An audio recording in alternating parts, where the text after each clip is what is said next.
because of course he belongs to this part of the world where these classical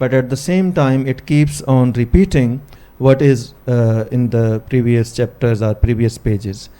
So that adds to your delight of course, but it also adds to your challenge as a reader.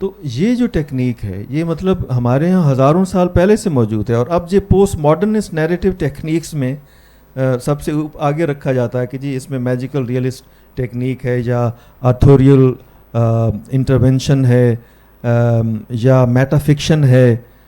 تو یعنی عجیب بات یہ ہے کہ جب آپ تارڑ کو پڑھتے ہیں تو یہ جو میری دوسری کتاب آئی اس میں نے کرٹیکل نیریٹو پہ ایک پورا چیپٹر لکھا ہے کہ یہ ساری پوسٹ ماڈرنسٹ ٹیکنیکس اس جگہ پہ بیٹھے ہوئے پاکستان جیسے ملک میں جو ہے ایک بندے نے اتنی آسانی کے ساتھ استعمال کر لی ہیں. تو نیریٹو اس کا بہت ہی کمپلیکس ہے, اور اس کو یعنی جب آپ پڑھیں گے تو آپ کو ظاہر ہے کہ جو چیز جتنی مشکل ہوتی ہے وہ جب گراس میں آتی ہے اور آپ کے رینج میں آتی ہے تو پھر آپ اس سے آپ کے انجوائمنٹ بھی اتنی زیادہ ہوتی ہے. Even it's post colonial Marxist, I mean multiple readings can be made of it, feminist reading, Yes. post colonial in particular, کیونکہ یہ جو اس کا کردار ہے ورچن, وہ سرسوتی نہیں کہتا, وہ اس کو ہمیشہ گھاگرا ہی کہتا ہے. اور جو آرینز آئے ہیں جنہوں نے کالونائز کیا ہے ان کو, ڈراویڈینز کو, وہ کہتا ہے کہ آپ لوگوں نے آ کے ان کو نام دیے ہیں, جو اس میں نام ہے وہ بستی ہے, آپ نے اس کو ٹرانسلیٹ ولیج کیا, ولیج میں تو وہ بات نہیں ہے, لیکن وہ بے نام ہے, وہ ایک بستی ہے, اس کا کوئی نام نہیں ہے. باہر سے آتے ہیں آرینز اور وہ اس کو نام دیتے ہیں, اور نام دے کے وہ ایک نیریٹو گھڑتے ہیں, اور اس میں بلکہ وہ پوری ایک متھ کریٹ کرتے ہیں. ریگ ویدا میں نام اس کا سرسوتی ہے, اور وہ اس ریلیجن کے ذریعے وہ ایک متھ پوری گھڑتے ہیں. اور اس میں میں نے دیکھا کہ کس طرح اس نے اس کو ڈی کنسٹرکٹ کیا ہے اس متھ کو. اینڈ پہ وہ سارے میتھیکل کیریکٹرز جن کی وہ پوجا کرتے ہیں, اینڈ پہ کوئی لنگا کو توڑ دیتا ہے, کیونکہ پانی جو کہ زندگی کی علامت ہے اب وہ نہیں رہا. تو اسی طرح پاروشنی بار بار سوال کرتی ہے کہ وہ کہیں ہے بھی کہ نہیں, مانا کہیں, مانا جو کہ ایک سپریم گارڈ ہے, تو کیا وہ کہیں ہے بھی یا نہیں ہے. تو یہ as teacher of English literature these are modern themes, اور یہ نیو ٹیکنیکس جن کی ہم بات کرتے ہیں وہ سارے اس میں ملے, اور ان کو اوور کم کرنا I think it was quite a challenge. میں نے تو ہاتھ اس وقت ہی کھڑے کر دیے تھے. تو اب میں آخری سوال جو ہے وہ کروں گا, اور آپ اس کے بعد اگر کچھ ایڈ کرنا چاہیں تو ضرور ایڈ کریں, پھر میں ہاؤس اوپن کروں گا تاکہ باقی لوگ اس پہ سوال کر سکیں. وہ شجاعت سے ہے, اور میجیکل ریئلزم کے حوالے سے بات ہوئی, تو آپ کو اس میں وہ جو میجیکل ریئلزم والی فضا ٹرانسلیشن میں کیا کس حد تک کریٹ کر سکے, اور آپ اس پہ ذرا اگر روشنی ڈالیں. ٹرانسلیشن, اب جیسے میں I can't compare it with Urdu version کہ میں صرف ٹرانسلیشن پہ بات کروں, لیکن جو اس میں رپچر جو ہے ایک, so this novel is pre many things, it's pre Pakistan of course, it's pre Islamic identity, pre-Islam, pre-Islamic, is pre-Hindu also, because when we talk about Aryans, we used to read this in our history books that Aryans came 1700 years before Common Era, or maybe like you can say 2000 years or 3000 years before Common Era. But Aryans are shown as a character. There is a character Puran character in Mohenjo-daro when this gentleman, when this guy Varchan, he's one of the heroes of this novel. When he travels to Mohenjo-daro, because he, like Tarar, he's a traveler, he cannot sit still, so he has to go somewhere. Even at the end, near the end, he goes as everyone else leaves, because the village is, that hamlet is dying, so he leaves too. So his dialogues with Puran, who is an Aryan and who has an erect nose and who has a fairer complexion, these are, I mean, if you want to give it a post-colonial reading, I think you would first go there, where there is this dialogue between these two, and they talk about horse, they talk why we call it magic realist, I don't know. By the way, these names that Dr. Saab has mentioned, these names are mentioned in Rig Veda. So it's pre-Hindu, I say, because the river names they had their own river names. So Ghagra was Ghagra for them, it was Sarasvati for Hindus, because if we accept this history that Aryans later became Hindus, or Aryans brought the names of their gods and goddesses, and they gave local gods and goddesses their own names, they changed their names.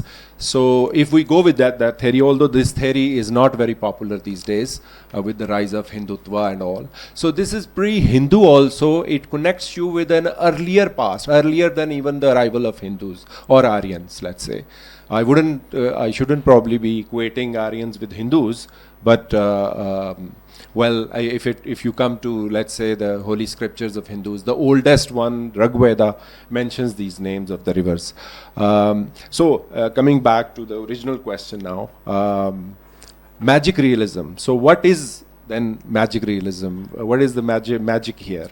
I would say that the whole thing is because he talks about the nitty-gritty of all these small things, but the magic that he creates with that description and the repetition and so many different techniques, like the stream of conscious technique, there is this foreshadowing everywhere.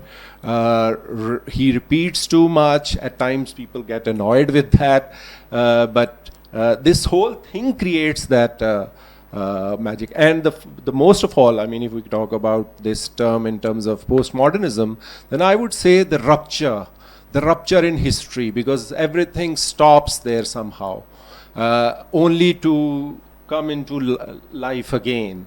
And Dr. Saab, as in the second edition, what he has done, I think the most noticeable thing is the chapters.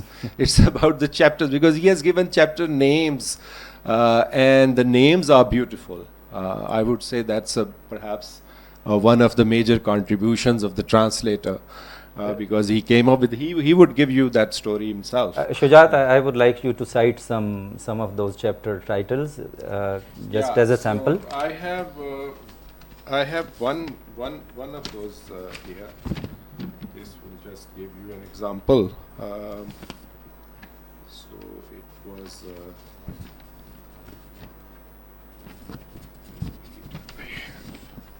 Just a minute, because I have made, actually, because as a teacher you tend to make. So while he finds it, Majid, you should also find one, because just chapter name.